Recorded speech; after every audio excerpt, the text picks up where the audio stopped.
So we're going to get into Shavasana, Immortal Pose, for time in, and I've given you all sorts of different options. Choose the one that's comfortable for you. Especially for time in Shavasana, you want to be comfortable. So don't choose props if you're struggling with them or they're not completely comfortable for you.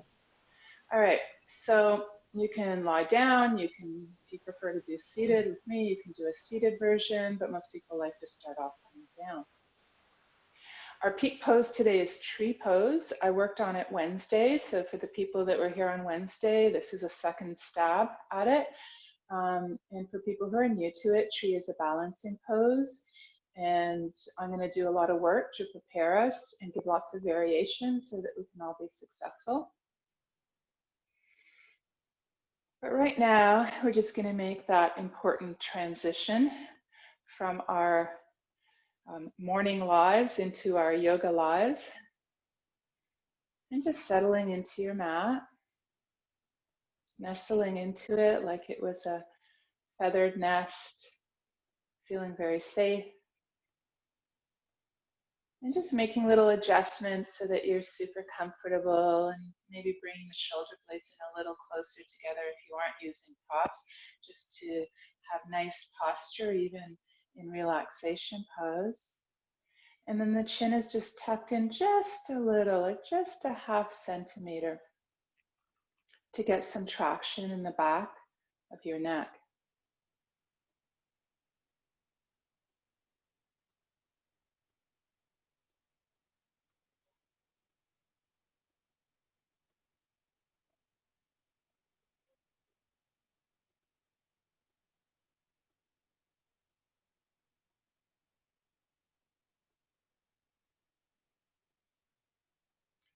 And then you're going to take some breaths here. And just being curious about the breath. What kind of breath has shown up today? How does your breath feel against your nostrils? Against your throat?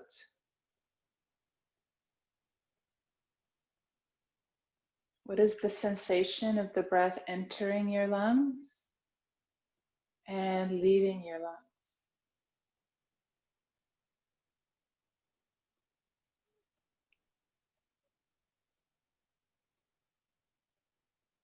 What body has shown up today for you? It's different every time. New sensations are percolating up constantly. If we really attend to them, we can notice. Everything changes minute by minute.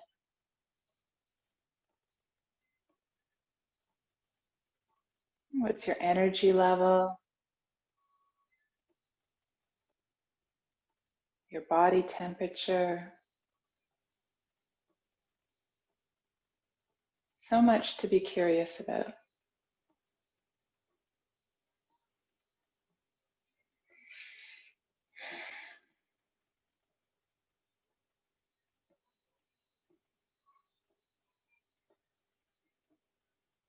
And then there's the emotions. Any emotions percolating up this morning that would like your attention? Or are you feeling fairly neutral?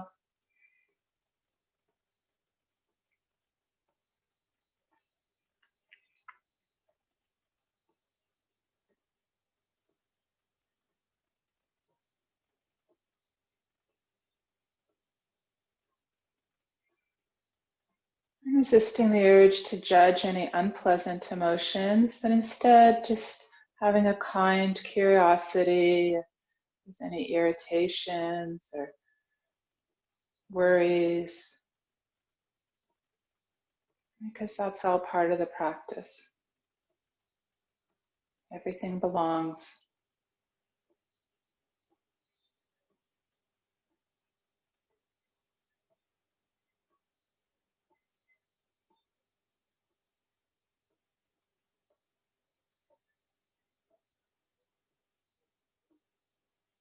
And then there's the mind stuff.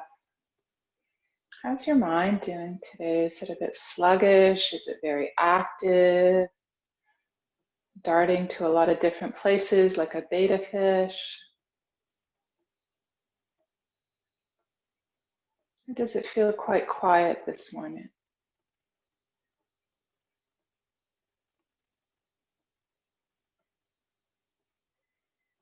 So just taking a screenshot of all that so that we can come back to it at the end of class and just see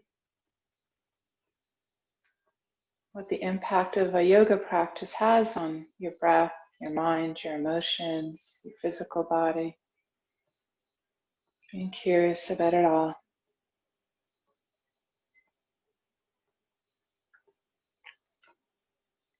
And we're just going to practice breathing into our belly as if we were filling a balloon with air.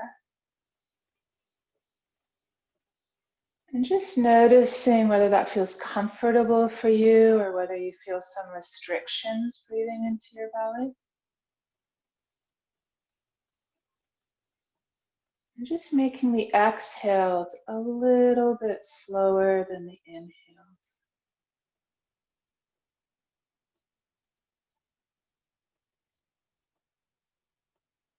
What's showing up in the belly this morning?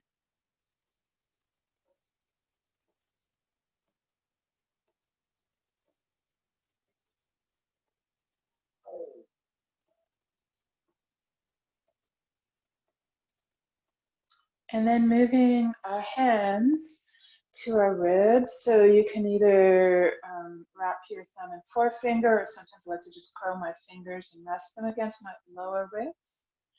And we're going to practice breathing a few times into our lower ribs.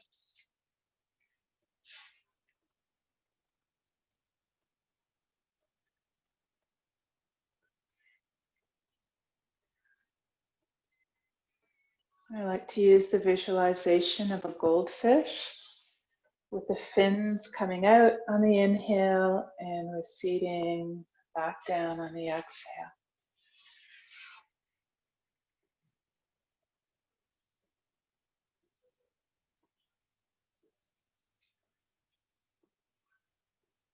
And then finally, placing both our hands over the heart.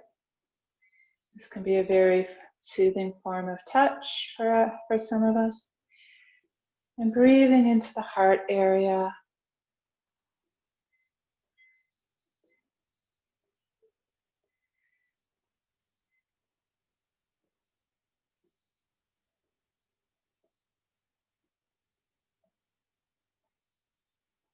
And we're going to string it all together. We're going to put one hand on our belly, and the second hand can stay in the heart. Or if you want to practice breathing into the side ribs a little more, you can put your second hand on the side ribs.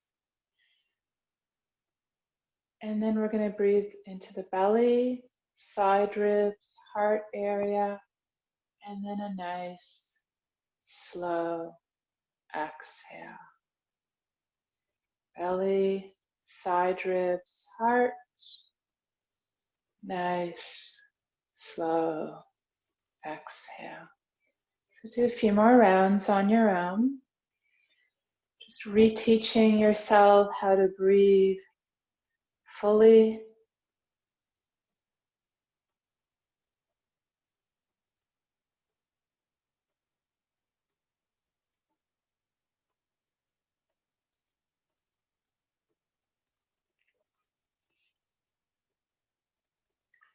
And then just noticing how a few rounds of 3-part breath changes anything, or maybe it didn't change anything. Did it have an impact on your nervous system? Was it calming? Did it actually make you more anxious? It can be different every time.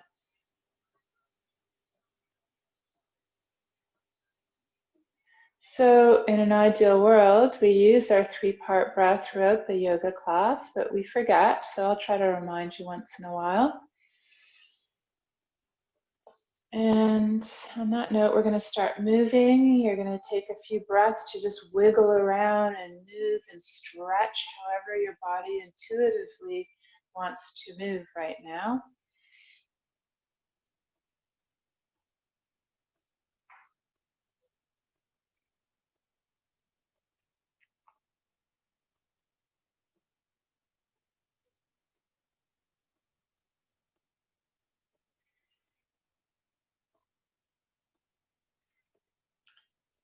If you want, you can do some snow angels where your feet come apart and together a few times as your arms move up and down. So just maybe pretending like you're a child again, lying in the snow, making some snow angels, waking up those shoulders, waking up the hips.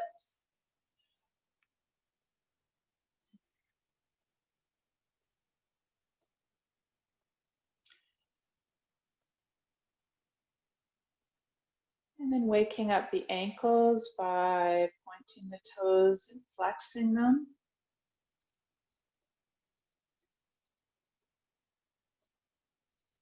By letting the feet, the big toes drop to the outside, and then the big toes pull in and go pigeon toe. So kind of like windshield wipers, but not going in the same direction, coming in towards each other and then out, so that we get some internal external rotation to the hips here.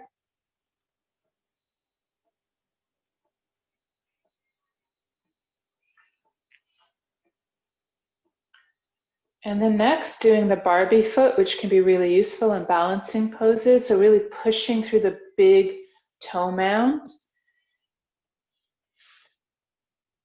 And it strengthens the arch in your foot also. Because a lot of times the problem with balance is we lean into the outside of our foot when in fact the big toe mound is perfectly designed to take a lot of our weight, more than the outside of the foot. Good. And then grabbing your block or your book. And we're just going to squeeze that block and bring the arm up and over and then back up. And just a few times waking up the muscles in our shoulder girdle and the inner arm muscles as we squeeze that block, and exploring your range of motion. So if you keep those arms firmly in their sockets, how far back does the block go? If you're hypermobile in the shoulders, it might come to the floor, but usually people's arms come right out of their sockets if the block actually makes it all to the floor. And even if it can go to the floor easily, I'm going to ask you to stop at least an inch above the floor. For me, I'm about almost a foot above the floor. I start to feel an impingement and then I stop there.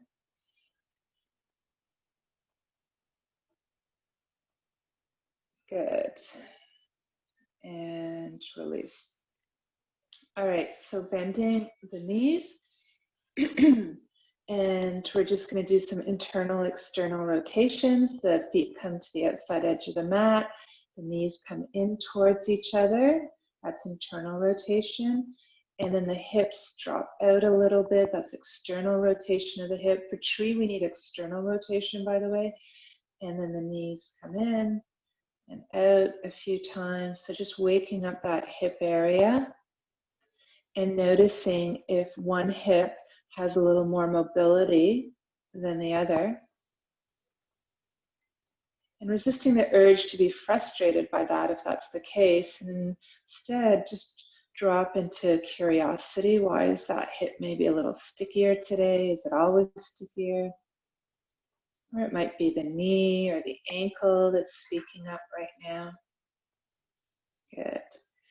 And then we can do full out windshield wipers to get the spine involved. And if you have back issues, what I recommend is you just drop one knee into the midline, bring it up, back up, and then drop the other knee into the midline. So if you get any pinching or unpleasant flavors in your lower spine, you either do tiny windshield wipers or you do the variation of just dropping the knee to the midline one at a time. Good. And then bringing the legs up to the sky and just bending them and stretching them out a few times.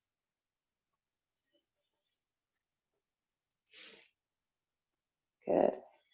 And then keep the knees bent, have the arms up at the sky, and as you extend the legs, the arms go back and behind, and pretend you're holding that block, or you can actually really hold that block. And so legs straighten, arms go back down. So this is a bit of mental yoga too, because you have to coordinate. So we're getting a hamstring stretch. We're continuing to wake up those shoulders.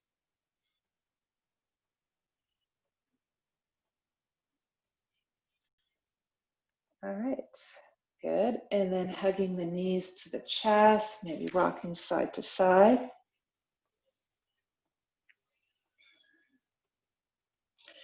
And then letting one leg extend, the other knee is bent. We're going to hug that knee to our chest.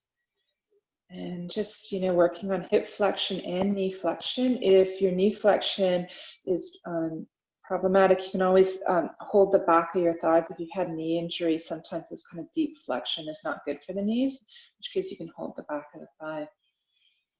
What we're really trying to do is press that thigh against our colon to stimulate the digestive organs. Now, if you want to throw in some abdominal work here, the leg that's extended, the foot can flex. We raise that heel an inch above the ground. Now, check in with your back. Is that straining your lower back? In which case, skip it. So you don't want your ribs to pop up and get an arch in your lower back. Now, bringing up the head actually discourages the back from arching up. And now I'm using my upper and my lower abdominals. So check it out. That extended leg is flexed. My kneecap is pulling up and that engages the quad. So I'm doing a lot of core work here. Legs, abdominals. And then release. It's just a little warm up, so we're not going to go too deep. So for tree pose, let's try lying down tree now that we've opened up that hip. So we're just going to exhale that knee open and inhale it back up a few times. So just get that hip used to the idea of a deeper external rotation. All right. And then we're going to place that foot on the leg wherever it falls.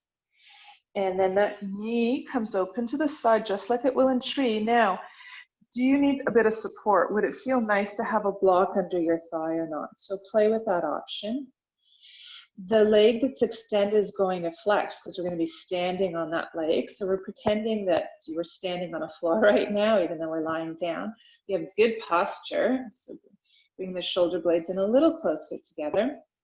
And now we're going to throw the arms in it. So variation one for tree is to bring the hands to the heart and flame pose. So can you bring your hands to your heart and flame pose? And then on the inhale, you grow that flame into branches.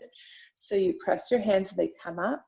So this is variation one, is to have tree in flame pose, a high flame with your arms. Now for some people, there's an impingement in the shoulders. This doesn't feel too comfortable. Another variation is to grow some branches and go into an A-frame. So bring those shoulder blades in closer together, A-frame. The thumbs are just above the ground, so we're not going to be resting the hands on the floor. I want those arms to work. Good.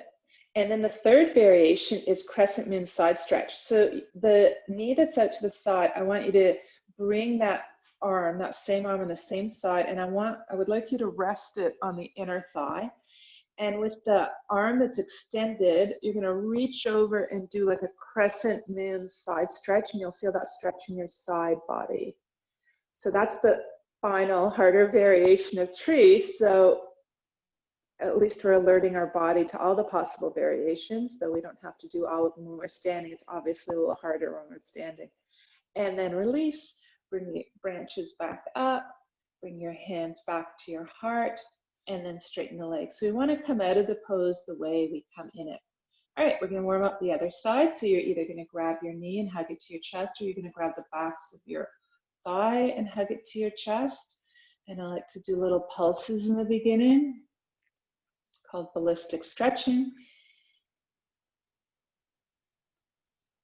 And you can do some foot circles, you can throw in some hamstrings. So you can always just, the invitation is always to just move organically and twitch around and squirm around.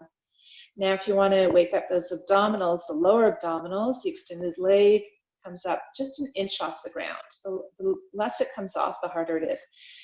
And if you want to get those upper abdominals in on the action, And try not to lead with the chin. So the head kind of stays back. It's really coming from the heart. So imagine your heart pulling up to the sky.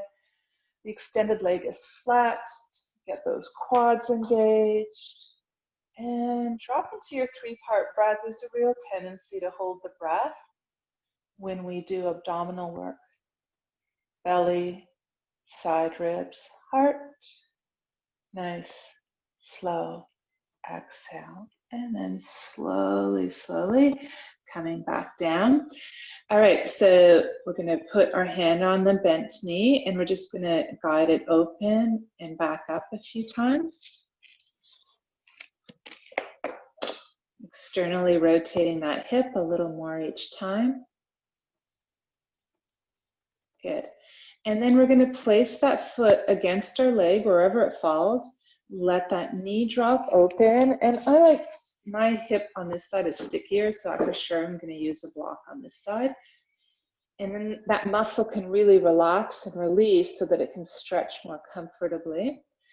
Bring my hands into flame pose, shoulders closer together behind my back. Good posture. Trees, most of them have excellent posture. Some of them are a little bent and crooked because of the wind, but inhaling the branches up and just noticing how that feels in your shoulders. Can you go quite high up? Do you need a bend in your elbow because you want those arms safely in your shoulder girdle? What's the difference between your palms squeezing together, doing some work here now, versus A-frame arms? Hands not touching the floor. So those are kind of your two options. And then Crescent Moon side stretch, you bring that back of the hand to rest on the inside of the thigh of the bent knee. And then you reach over and across with the extended arm and getting a nice side stretch to your body, noticing how that feels.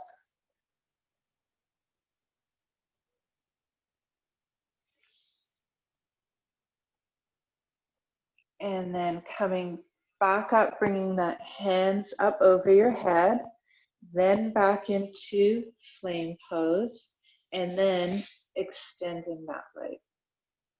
All right. Let's work on bridge pose a little bit for the core. Bending the knees, engaging the glutes.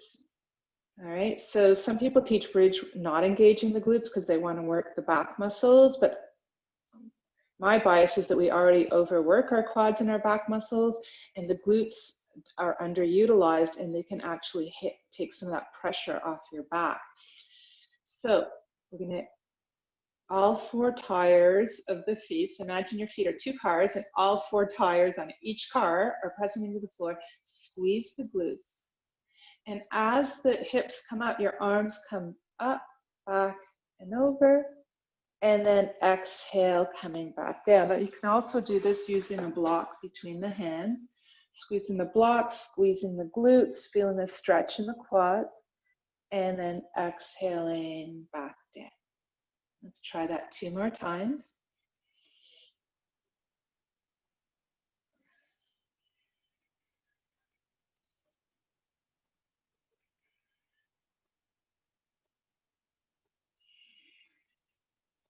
All right, get that block handy. I'm going to give you another option with it in a sec. So next I'm going to work those glutes a little bit more. If you're having back issues and it's too much for your back to hold this, try it. You can always put this block under your sacrum to do the next posture. All right, so my shoulder blades are in really close together and my shoulder blades are pulling down towards my feet. And that will prevent my C7 vertebrae in my neck from pressing into the floor. I like the backs of the hands on the floor, not the palms, because it brings the shoulder blades closer together. All right, it's going to get a little harder. We're really going to work the glutes. I'm going to stretch out one leg, flex that foot, and it's going to be parallel to the other thigh. My body wants to do this because it's easier for me. This is a little harder, and my glute is working harder. And then I'm going to lower, I'm going to squeeze those glutes, bring those hips back up because they dropped down a few inches when I did that. And then I'm going to extend the other leg. And notice that the buttock muscle, the opposite buttock muscle of the leg extended is working. And then release, squeeze both glutes back up, Extend the other leg. So the opposite buttock to the opposite thigh are working. And you're just going to do that a few more times. If you want even more and your back's not complaining, you can drop that heel down and bring it back up and then bend it, pop the hips up, extend the other leg, dip it down towards the floor, back up, bend the knee, pop the hips back up. Or if you're just needing a break and you want to get just a passive stretch to your back, you can either put the low end of the block underneath your sacrum or the medium edge. And you can just breathe here for a few breaths. So what is it your body is asking for right now? What's your energy level? And you can do the leg extension with your sacrum resting on the block. And then you can just mentally squeeze that opposite glute.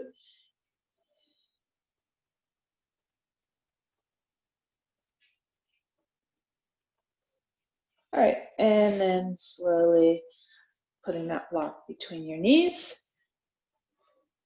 Arms come out to the side, palms up. We're just going to do the clam twist. Now, once again, with lower back issues, you're not going to go very far over.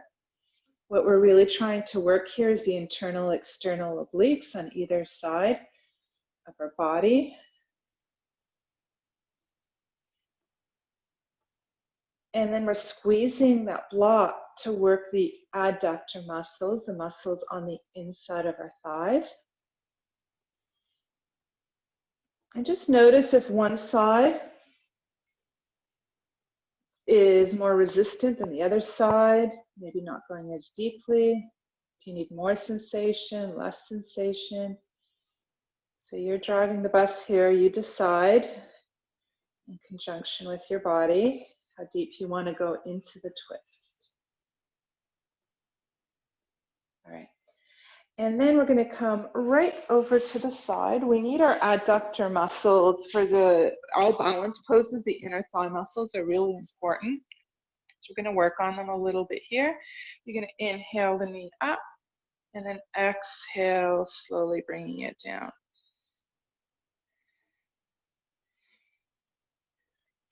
And if you want the mental gymnastics, you can put the elbow by your hip. The hand comes down as the hip comes up. This hip doesn't move around very much. We're going to try to keep it stable, so the movement might be smaller than you imagine. And we're also building strength around the muscles around the shoulder blade.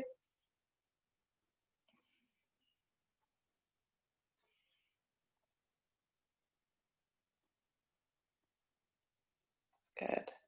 One more. So now the leg raises and the knee dips down to touch the other knee and then comes back up. So the ankle kind of stays at the same height throughout. It's just the knee that, imagine the knee just diving down and then coming back up.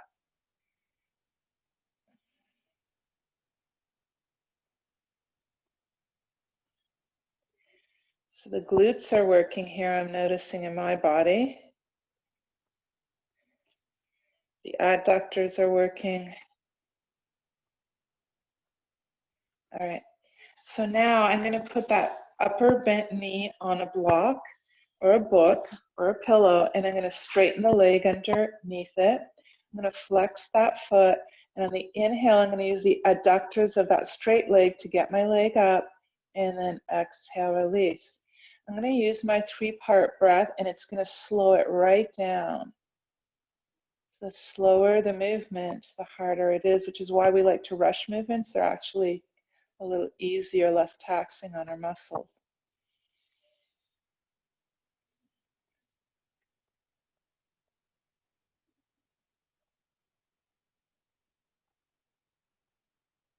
And then if you want more sensation, you want to work out those adductors a little more, keep the leg raised and then do little pulses.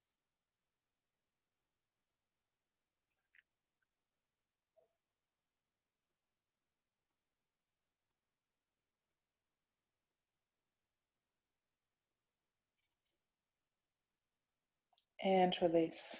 And we have to go over onto your other side.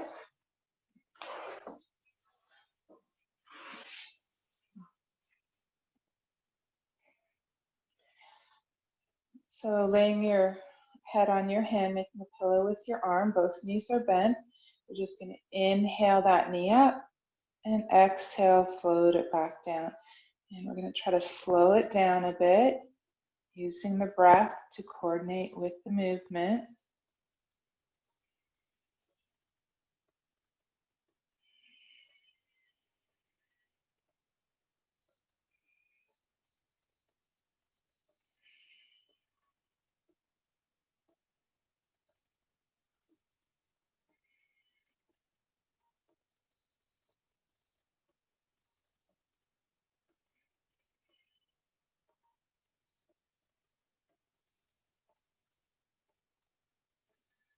Oh, I forgot to throw in the hands.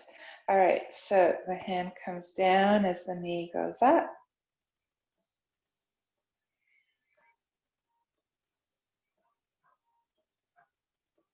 And if the hand is too much mental gymnastics for first thing in the morning, you can always lose the hand gesture.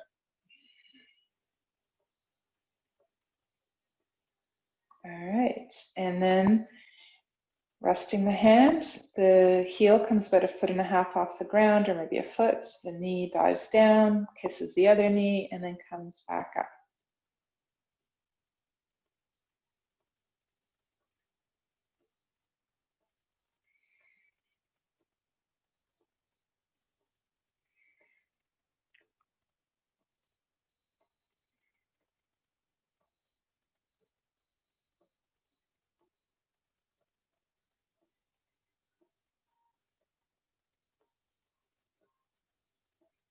And then we're going to rest that knee that was doing all that work. It gets a break. We're going to rest it on a block. The leg that's underneath, we're going to extend it. We're going to flex that foot. And on the inhale, we're going to raise that leg. And exhale, just don't touch the ground, but just almost touch the ground. So inhale, that leg up. Exhale, slow. So try to make the movements really smooth and slow, like you were lifting it through a jar of honey.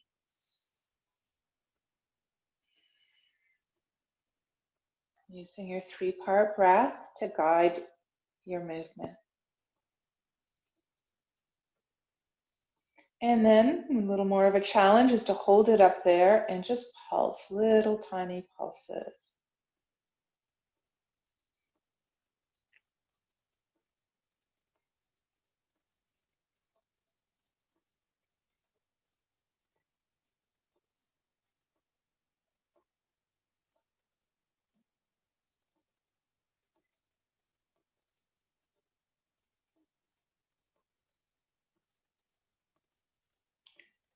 And then release, slowly bring it back down. All right, so we're going to slowly get up to seated, and the options are to spinal rock up or to just come onto your side, and however you need to get up to seated.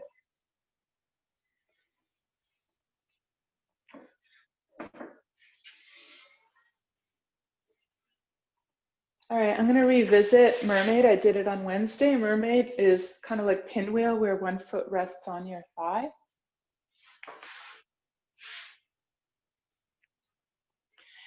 All right, so you're facing over a shin. So one shin is to the side. So the shin that you're facing over, all right, that leg is gonna coordinate with that arm. So I'm gonna bring that hand out to the side. For me, it's the right shin that's forward, and I'm gonna put the right hand on the floor.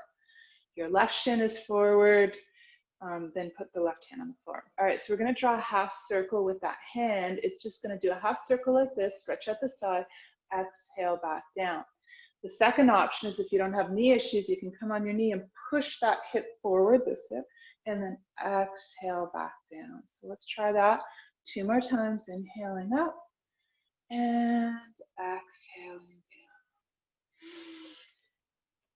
down. Just imagine yourself leaping through the air in a ballet pose and down. All right, so now we're going to do waving mermaid. So that hand that was supporting on the floor, you're going to use your internal external obliques to pull you up. You're going to wave, And then you're going to come back down, and you can go on to the elbow or not. So I'm going to go on the elbow, and now I'm straightening the arm. And as soon as I can, I'm going to take that hand away and wave. And then you can wave the other arm. So it's a double wave. And then as soon as you can manage it, you bring that hand off the floor, so the internal, external obliques have to work hard. And you don't have to come all the way onto your elbow, so you play with it. Whatever you feel is a pleasant challenge to your body, that's what you're going to work with. And one more wave. All right, and then we're going to switch to the other side. You can try to do it without hands. All right, so now for me, I have the left shin in front of my chest. The right thigh is a little more out to the side, so left shin forward, left hand on the floor, semicircle wave with the option of coming up on your knee.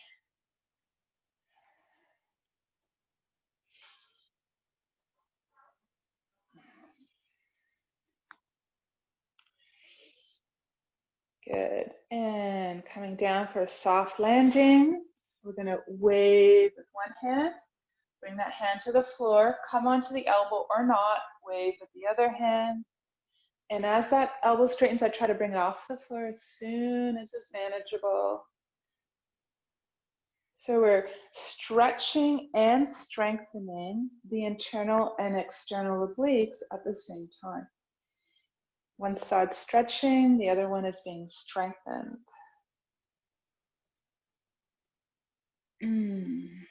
Good, and release, bring the legs back to cross-legged. I want to do one more cobbler, because we need cobbler for tree. We need that opening external rotation of the hips. So cobbler, if you're blessed with tight hips, you're going to lean back into your arms, have a nice extended elongated spine, and do your butterflies from here. Option 2 is to hold on to the shins. Option 3 is to hold on to the ankles. Those that are very loose jointed in the hips can interlock their fingers around the bottoms of their feet, but only if you can keep the spine extended. Remember, we're trying to avoid rounding of the spine. We do too much of that. So choose your variation. And then one way to get those adductors to open up is to do the opposite. So if you hold on to your calves or shins and push the thighs into the elbows and the elbows into the thighs, we're going to hold this for 10 seconds. So I feel my adductors working. I feel my glutes working here also.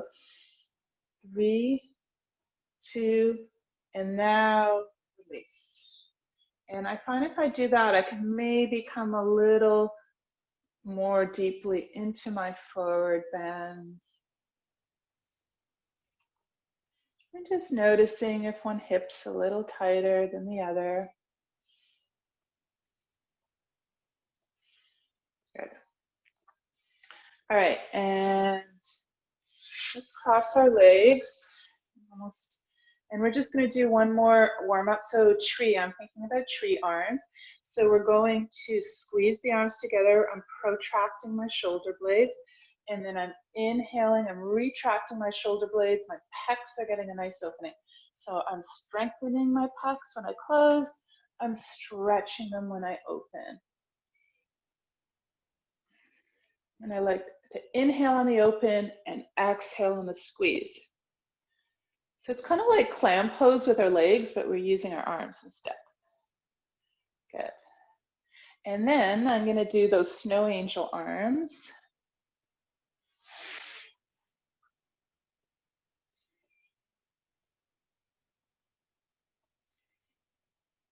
And just noticing the range. So your range of motion might be smaller, especially if you have impingement in the shoulders. So just the best of your ability.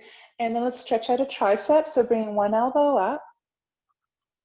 So the elbow that is higher, we're going to pull away from that side of the body. And we're doing a Crescent Moon side stretch. And then if you want to make it a little more intense, you can straighten the arms. And now my internal obliques are really working hard against gravity. If that's too much, then you can just bring the hands behind the head, right? So do you want the arms straight or do you want the hands behind your head? And coming back up. Now the other elbow gets to go high. And then we're going to bend away from that elbow. This is option A. Option B is both hands behind the head. Option C is the arms straight. Check in with your back, check in with your side body. What's the best variation for you? And then inhale up. Float one hand to the opposite knee. Bring the other hand behind the hip. Gentle spinal twist. Don't twist with the head, twist with the heart. And release. Other hand goes to the other side. Other hand goes behind for support. Twisting, imagine twisting through the heart area. Extending through the spine, nice and tall and proud. And release. Good. Let's go onto our hands and knees here. I'll do the neck rolls on tabletop. So popping onto your hands and knees. Remember, you don't want to be on the patella, right? So this is a good place to double up your mat or put your knees on a pillow or a blanket. So don't curl the toes under quite yet, because that takes me onto my calf bone and not on my patella. And we're going to do some head circles. So just gently rolling, making circles with your nose. And noticing what's going on in the neck today.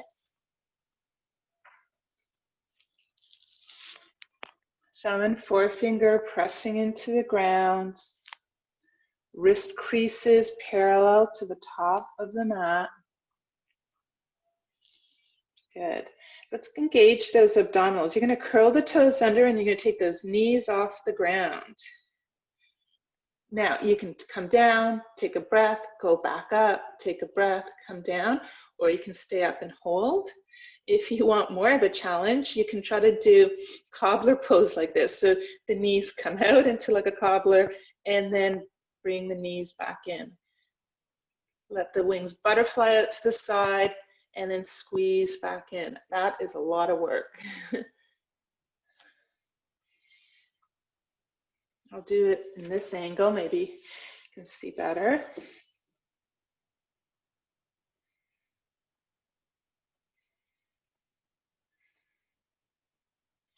And release. And from here, we're going to go into either child's pose or downward puppy. So if you have limited flexion in your knees, bring your hands a foot further out and just go into downward puppy. So the hips don't come onto the heels and the ears maybe drop between the arms. Child's pose is when you sit right onto your heels, pressing the hands into the floor. So I want to get a shoulder stretch no matter which, whether you did downward puppy or child's pose. Extend those arms as far forward as you can get them so we get a spine extension, pressing the hands into the floor. And take a 3-part breath here.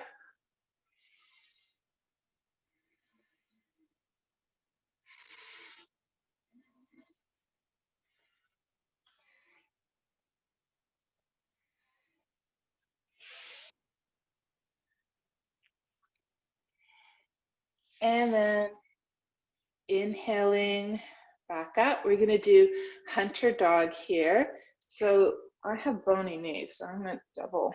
Nothing in my body that's bony, but I'm going to just double up the mat here. Okay, so hunter dog is to work the core and the glutes.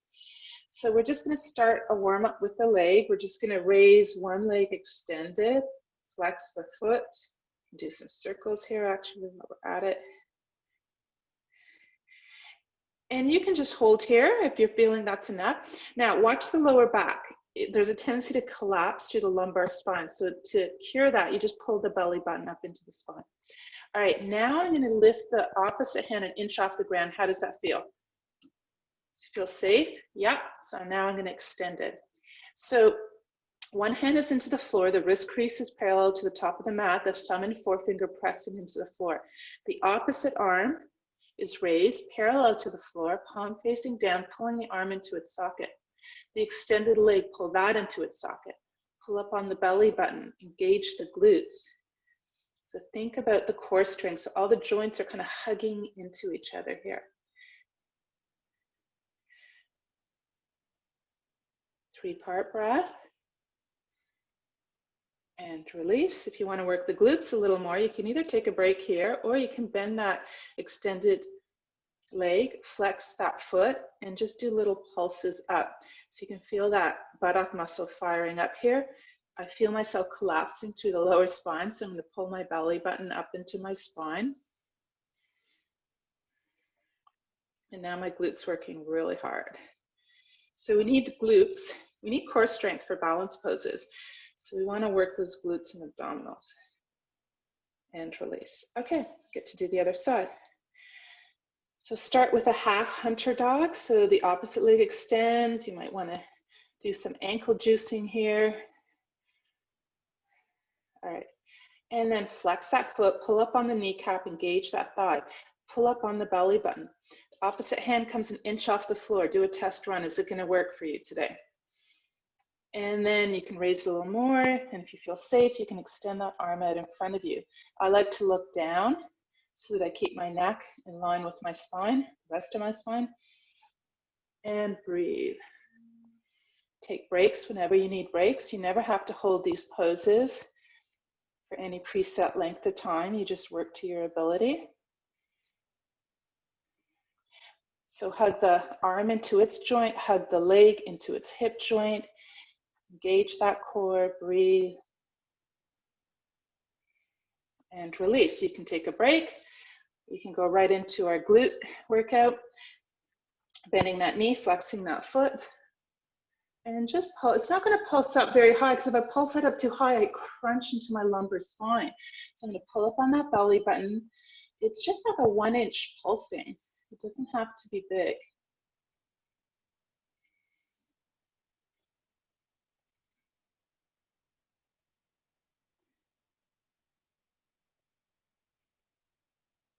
And release.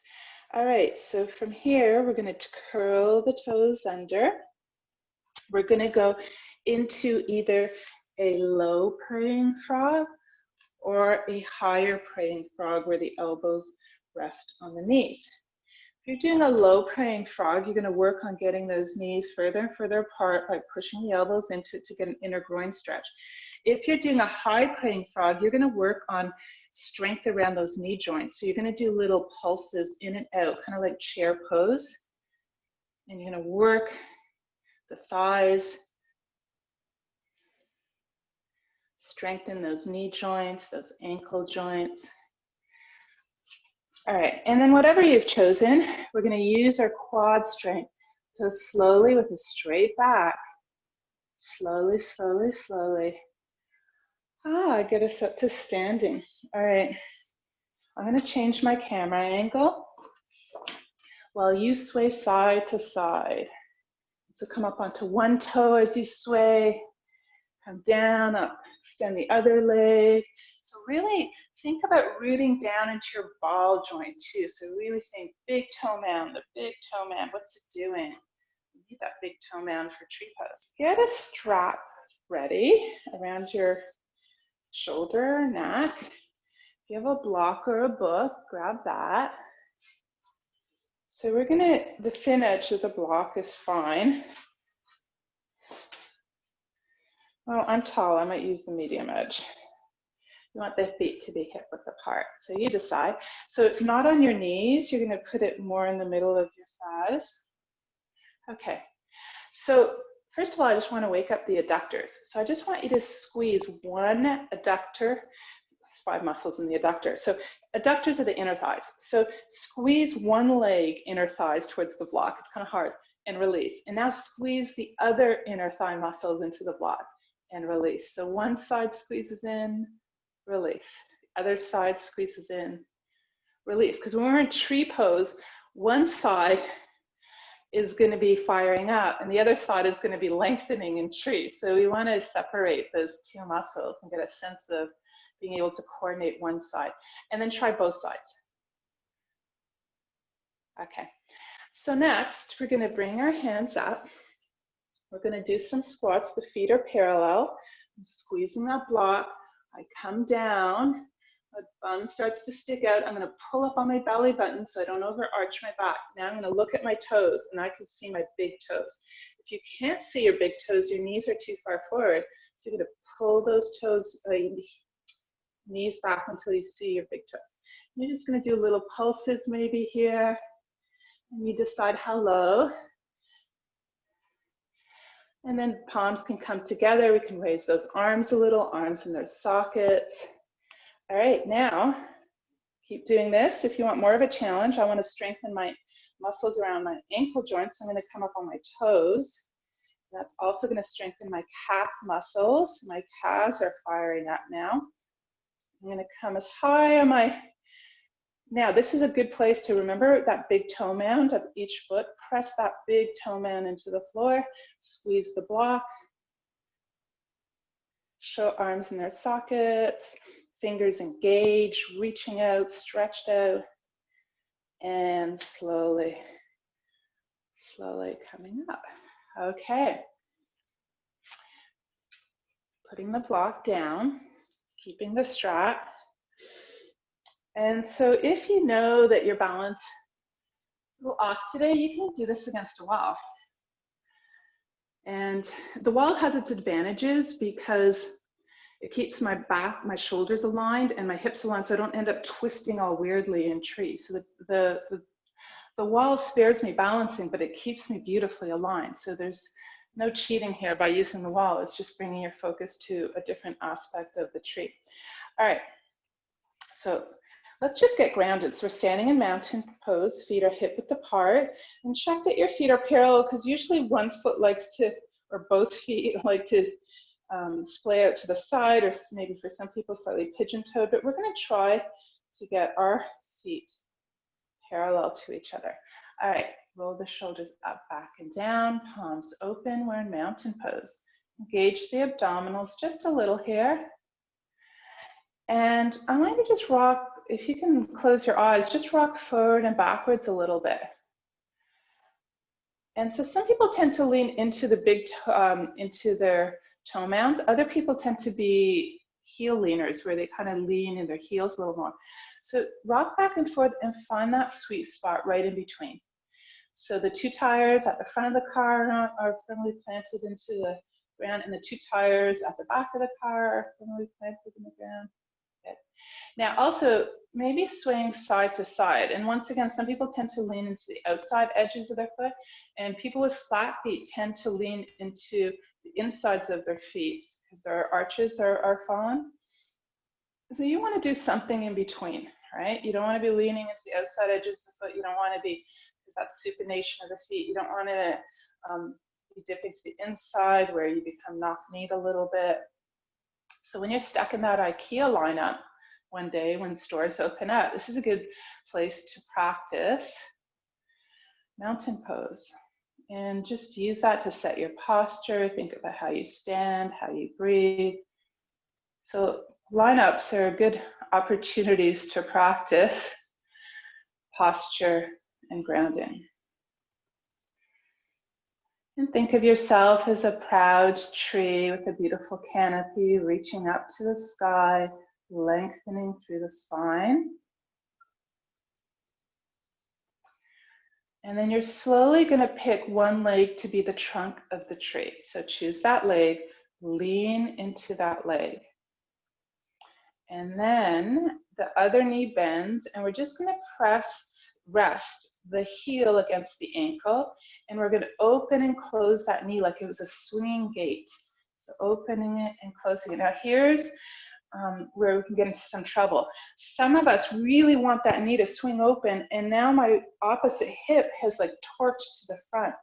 And so what I'm aiming for is getting those, remember, let's pretend there are two headlights of the car. We want those headlights pointing straight ahead.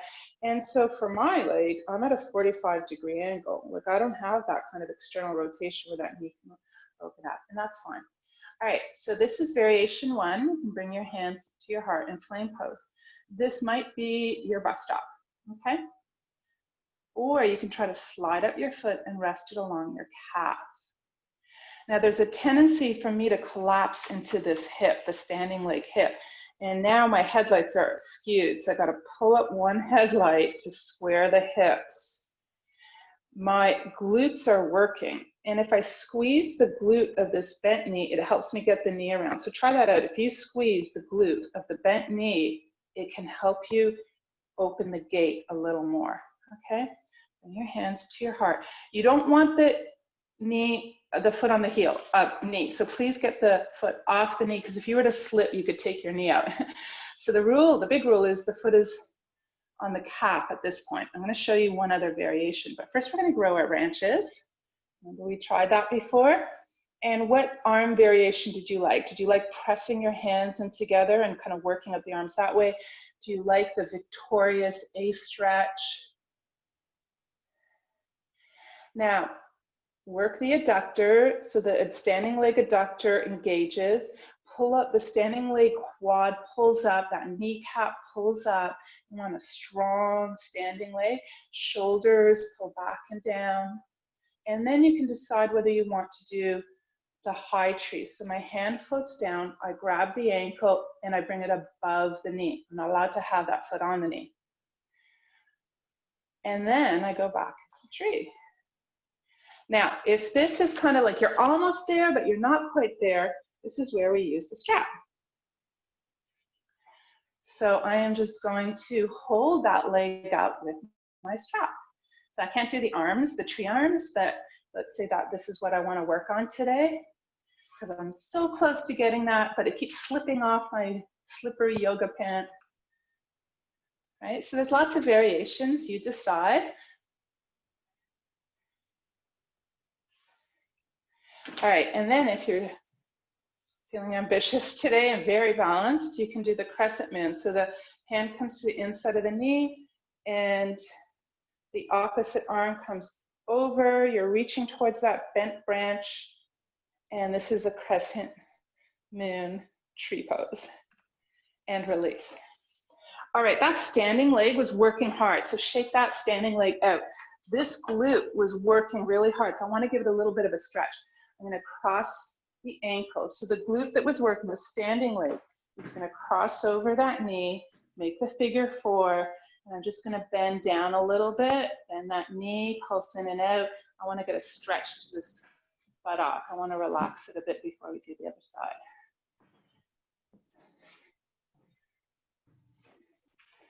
Good. All right, and then I also opened up that knee, which is great because I'm going to do tree pose on the other side. So that's a double bonus. All right, so do you want to do this against a wall? Do you want to do it without a wall? It's your choice. Do you want the strap over your shoulder because you need a supported tree? All these decisions you have to make. And then I'm just going to shift the weight into the other leg. That becomes the tree trunk. I'm going to bring my hands into a Namaste flame pose. Shoulders back and down, and then I'm going to rest the other branch is going to swing open, resting the heel against the ankle, and I'm just going to open and close the gate. And just notice if you're starting to crunch into your lower spine. So reach up, proud heart, belly button pulls in, and that stops the lower back from arching or collapsing into the lumbar spine. Okay, so there's a little warm up. This could be my tree today. If you're off balance, then this is your bus stop, right? Or if you want to use a wall, then you might be able to get into a higher branch. Growing your branches, spreading your branches or not, like maybe you want to work on squeezing those hands together. Maybe you want to work in your victory pose. Once again, if I squeeze that glute of the bent knee, I can maybe get another centimeter. And then the standing leg, the quad is working. I'm pulling up on that kneecap. Remember the big toe mound is the prime player here. So really pressing that big toe mound into that floor, the heels evenly into the floor. Now the final thing is find something to stare at other than me. So find something on the wall that's not moving and stare hard at it, because often it's a visual anchor and it helps us balance. All right, option of grabbing that ankle and going into a high tree. Once again, are my headlights both pointing forward, making sure you didn't torque around? And so pulling the limbs into their sockets, lifting the heart, but pulling the belly button in. And just feel the majesty of your favorite tree. And then wave your leaves. So like your fingers are leaves and there's a wind. So rustle the leaves in the wind. Enliven those hands. And then the option of going into Crescent Moon side stretch. And this is sometimes when we fall over, and that's okay, that's all part of it. And it changes your center of gravity when you lean over, so you have to really recalibrate. Your body's doing a lot of micro movements here to adjust to this new center of gravity. And the trick is, if you fall out of it, to not get frustrated, because sometimes that's how we learn to walk, is by falling. And sometimes we learn how to do a tree by falling out of it. Now, remember, we're going to come out of it the way we came in. So we're going to inhale the branches back up. Say hello to the sunshine one last time. Bring our hands into flame pose. And then gracefully exit out of the pose. All right, the standing leg doing a lot of work. That glute was doing a lot of work. I want to give it a nice little stretch. So that leg that was standing is now going to ankle cross over the knee, hands come to the heart. I bend the standing leg knee. I do a few pulses, and I give that buttock some time to release, relax, and stretch. Good. And coming back up. And I'm going to do a forward bend because those hamstrings were working. They were contracted, so let's stretch them. I'm going to come into an L stretch. My hands are resting on my knees. You can bend the knees or you can keep the legs straight, but notice that my spine is extended. And I'm just saying hello to my hamstrings now. Shoulders pull away from my ears. So remember, knees can be bent or legs can be straight. Good. Now from here, I'm going to go into awkward pose. And then I'm going to go into praying frog. And then I'm going to roll back onto my buttocks. So we're at that time. And just lying down, and let's end off with my ever favorite spinal twist. Just going side to side. So you can do windshield wipers, or you can hold the spinal twist by resting one ankle over the outside of the knee. Or you can cross the legs like you were sitting in a chair and then let the knees drop over. So you play with it. What kind of spinal twist would feel really nice for you right now? And just remember, the head goes in the opposite direction as the knees. And I'm going to try to keep the shoulders grounded, anchored to the floor. Good. And then let's give ourselves one last little knee hug and rock side to side, massage that back, or maybe you'd rather do laughing baby. So what do you need to do for the last 20 seconds? What is your body craving? How would you like to end today's practice?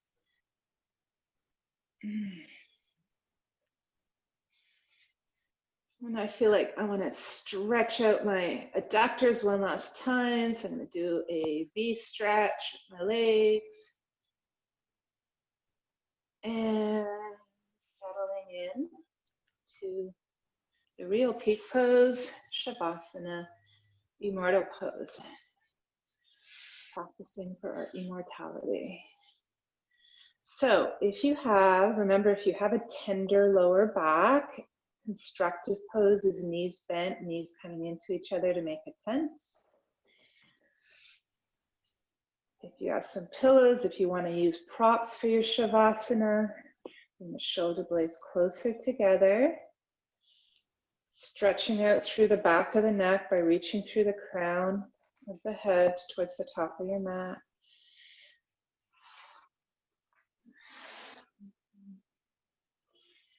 And just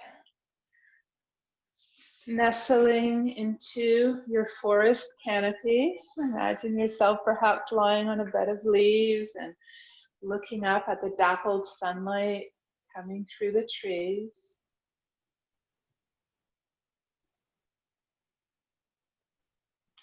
So since the theme is trees, I thought I would just talk a little bit about what trees can teach us since we're working on our trees. So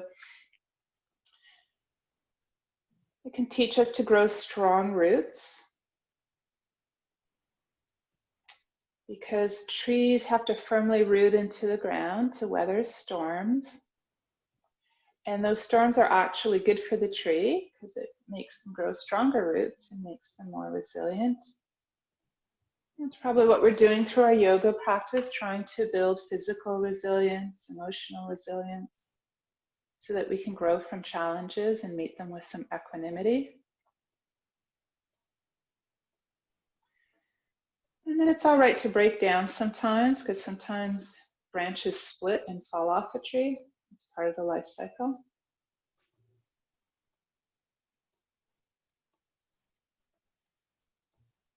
Trees teach us acceptance.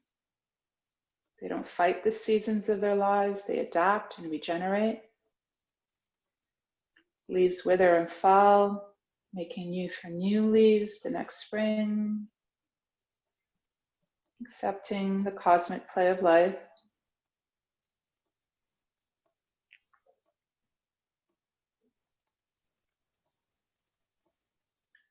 Trees teach us the importance of community. They usually thrive in a family of trees.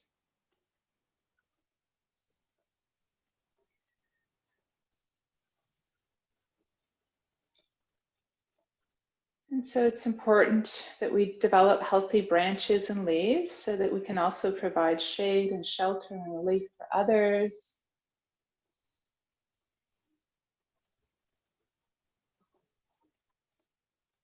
Trees teach us to be ourselves. They don't try to be like other trees.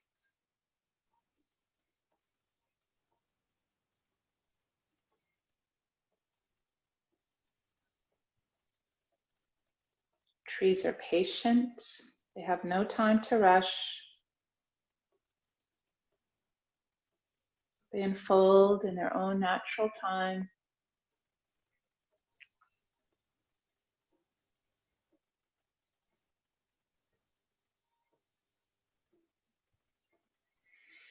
Trees teach us pride and humility at the same time. They stand tall and proud, but they don't demand constant attention and affirmation.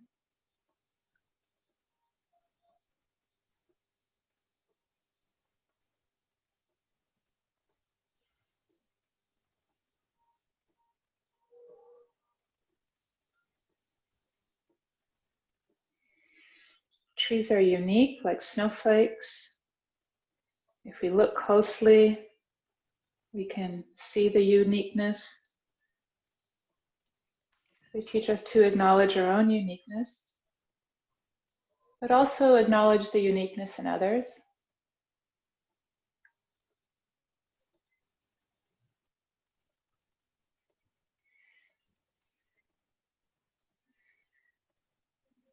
Trees know how to just be. They're not addicted to doing. They're just happy being. They know when to rest and go into dormancy so they can thrive further down the line.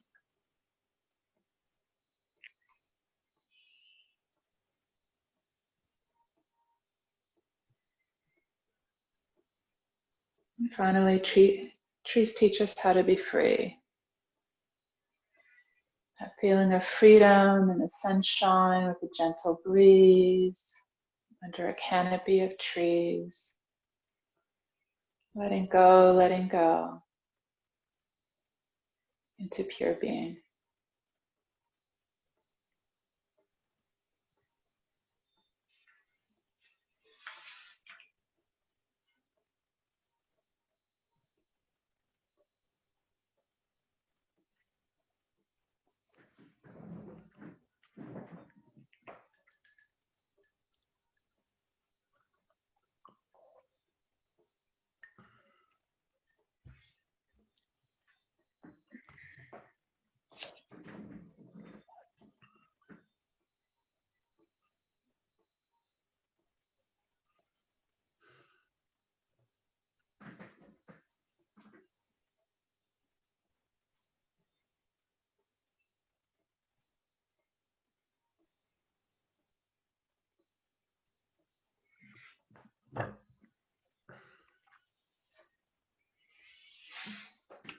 So a wind has come, a gentle little breeze, and it's rustling your toes and your fingers and your hair, and you're just gonna start to squirm in your tree-like body.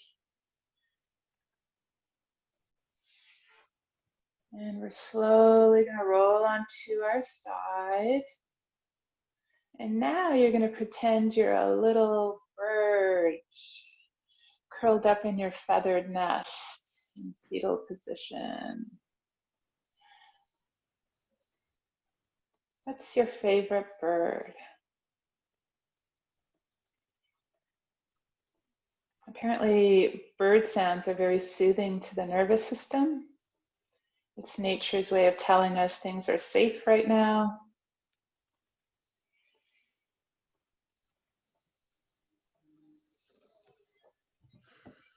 And while you're sitting here in your little feathered nest, I'm going to read you my tree poem by David Wagner. Stand still. The trees ahead and bushes beside you are not lost.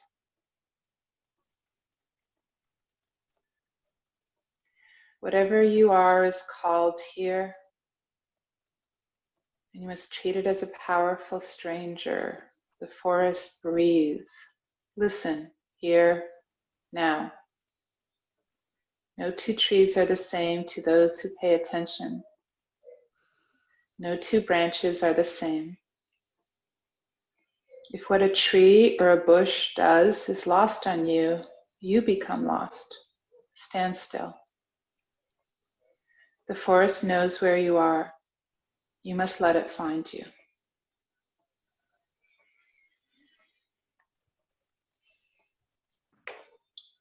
And you are ready to walk out of your nest and fly. So taking a deeper breath again, pushing the outside arm, hands into the floor, very gently and lovingly.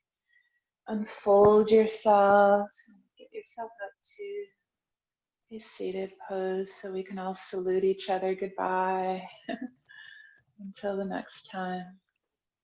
Bringing your hands to your heart. May we all discover the freedom of trees. Inhale your hands up.